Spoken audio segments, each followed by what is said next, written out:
உப்பிலியப்பன் கோயில்ல இன்னொரு ஸ்பெஷாலிட்டி என்ன அப்படின்னு பாத்தீங்கன்னா, இங்க இருக்கிற பிரசாதம் எல்லாமே உப்பு இல்லாம தாங்க இருக்கும். நீங்க இந்த சைடு வந்தீங்கன்னா இந்த பிரசாதத்தை சாப்பிட்டு பாத்தீங்கன்னா உப்பே இருக்காது, ஆனா அவ்வளவு டேஸ்டியா இருக்குங்க.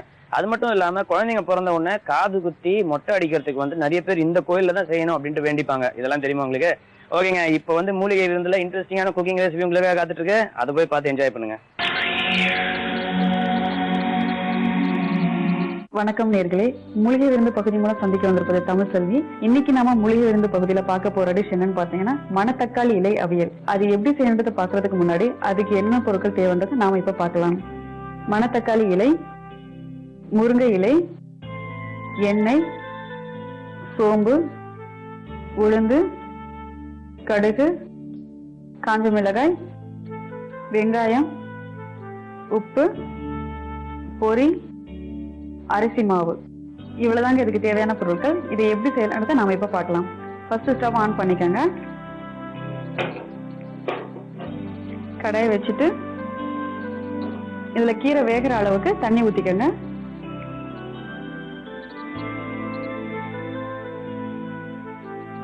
இப்போ ஃபர்ஸ்ட் முருங்கைக்கீரையை போட்டுடுங்க.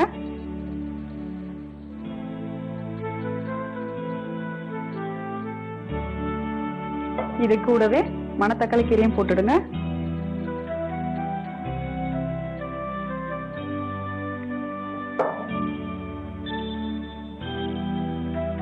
கீரை வெந்துட்டு இருக்கு. அதே நேரத்துல இன்னொரு ஸ்டவ் ஆன் பண்ணிட்டு நம்ம தாளிப்பு என்ன பண்ணணும்னு பார்க்கலாம். பேன் வச்சுக்கோங்க, அதனால சூடாகட்டும்.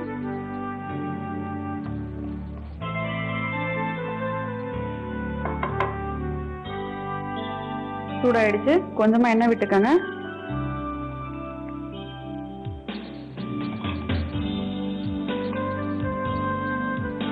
எண்ணெய் காஞ்சதும் கடுகு போடலாம். இந்த கீரை வந்து கர்ப்பிணி பெண்களுக்கு ரொம்ப நல்லதுங்க. அதே மாதிரி கர்ப்பப்பையில வந்து புண்ணு இருந்தா கூட இந்த கீரை நீங்க ரெகுலரா சாப்பிட்டு வந்தீங்கன்னா அந்த புண்ணு எல்லாமே ஆறிடும். சூடாயிடுச்சு. இப்ப கடுகு போட்டுக்கலாம்.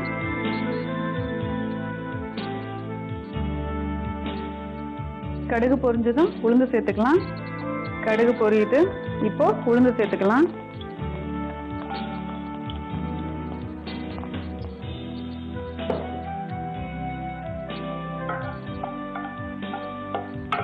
கடுகு உளுந்து நல்லா பொரிஞ்சிருச்சு. இப்போ சோம்பு சேர்த்துக்கலாம். அடுத்து வரமிளகாய் கிள்ளி போட்டுடலாம்.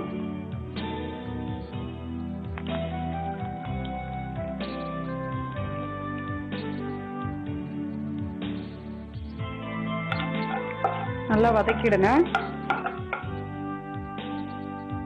இப்போ இதுல வெங்காயத்தை சேர்த்துக்கலாம்.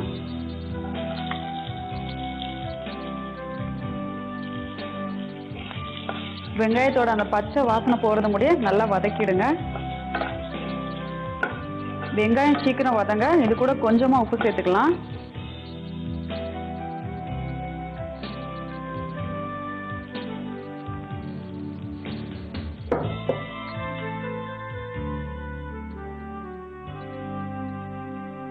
நல்லா வெங்காயம் வதங்கிடுச்சு. இப்ப நம்ம வதக்கினதை எடுத்து நான் கீரையோட சேர்த்துடலாம்.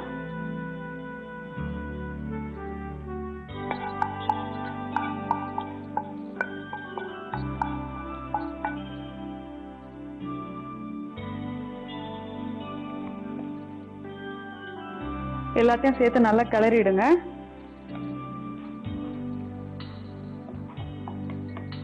இப்போ இதுக்கு தேவையான அளவுக்கு உப்பு சேர்த்துக்கங்க.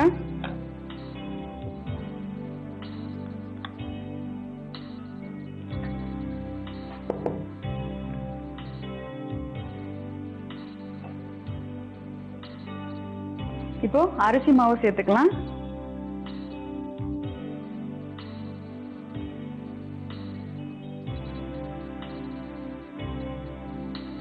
இது வந்து அரிசியை நல்லா வறுத்து ஜார்ல போட்டு பொடி பண்ணி வச்ச மாவு. இது நல்லா சேர்த்து கலந்துடுங்க. ரெடி ஆயிடுச்சு. இப்போ இறக்குறதுக்கு முன்னாடி கொஞ்சமா பொரி சேர்த்துடலாம்.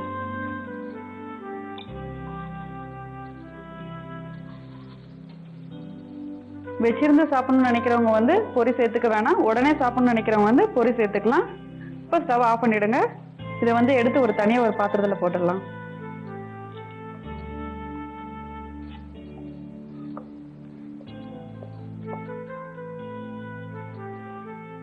இப்போ மணத்தக்காளி இலை அவியல் ரெடி.